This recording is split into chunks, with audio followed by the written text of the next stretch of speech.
Good morning, students. In our previous section, we have discussed about the simple electric circuits, and we have noticed that how the current through a conductor depends on its resistance and potential difference across its ends. In various electrical gadgets, we often use resistors in various combinations.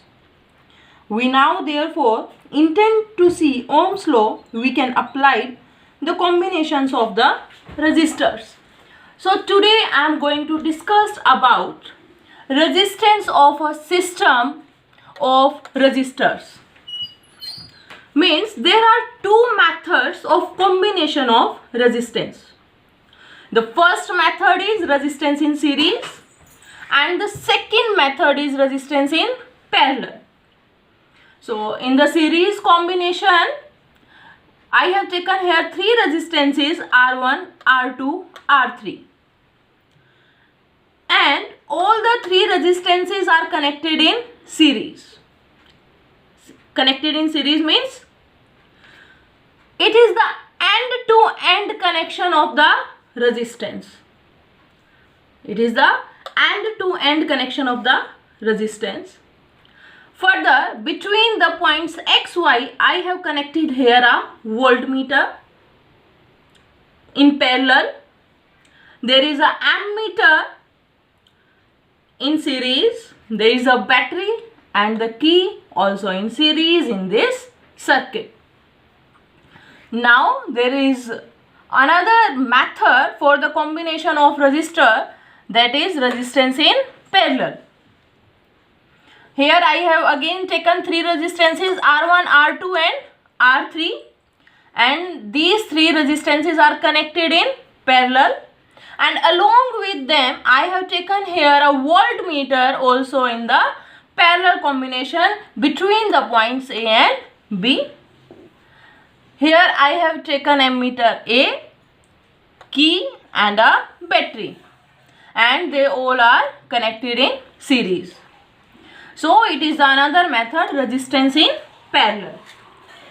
Today I am going to explain about resistance in series. So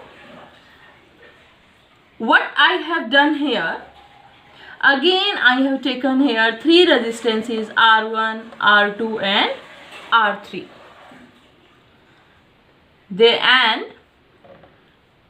There are the 2 points X and Y, the end connection of all the three resistances. First, I will apply the voltmeter along with the first resistance R1. And then I will take the reading. Means current will pass through it. I will take the reading of the voltmeter and ammeter. Then I will put this voltmeter along with the resistance R2, and then again I will take the reading of voltmeter and ammeter. Then I will do the same again with the third resistance R3. I will apply here the voltmeter and then again I will see the reading. What I will see? I will see that the current across the whole circuit, that will remain same. Means that the reading of ammeter, that will remain same. But the potential difference across with each resistance was different along with each resistance. So what I am going to explain here, that V is the potential difference, total potential difference along with all these three resistances. Total potential difference along with all these three resistances, that is V is the total potential difference, is the sum of all these three potential difference, that is V1, V2 and V3. V is equal to the sum of V1 plus V2 plus V3, and that is equation number 1. Now if I will apply the Ohm's law here, then what my Ohm's law says, V is equal to IR. Then if I will apply Ohm's law separately for each resistance, that is R1, R2 and R3. Now I will apply the Ohm's law separately for each resistance. So the potential difference V1 across R1 will be V is equal to I R1. What I have told you, that in the series combination, current will remain same throughout the circuit and potential difference will be divided for each resistance. So V1 is equal to I R1 for the first resistance. For the second resistance, the potential difference will be V2 is equal to I R2, and for the third resistance, V3 is equal to I R3.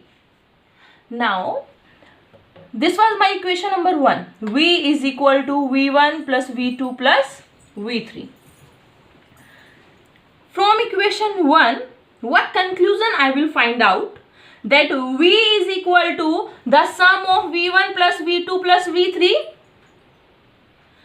And from the Ohm's law, the remaining right hand side IR, that will be equal to IR1 plus IR2 plus IR3. As I will take the I common on both the side, left hand side and right hand side, it will be cut down. So what will remain left? Resistance in series. RS is equal to, here I have write down here small s. What does it mean? That it is the series combination. Then RS is equal to R1 plus R2 plus R3. So what conclusion I have find out here from this? RS is equal to R1 plus R2 plus R3. The conclusion is, when several resistors are joined in series, the resistance of the combination RS is equal to the sum of their individual resistances R1, R2 and R3, and thus greater than any individual resistance. So today we have discussed about the resistance of a system of resistors. There are the two methods, resistance in series and resistance in parallel. So today I have discussed about the resistance in series. In our next class we will discuss about resistance in parallel. Thank you.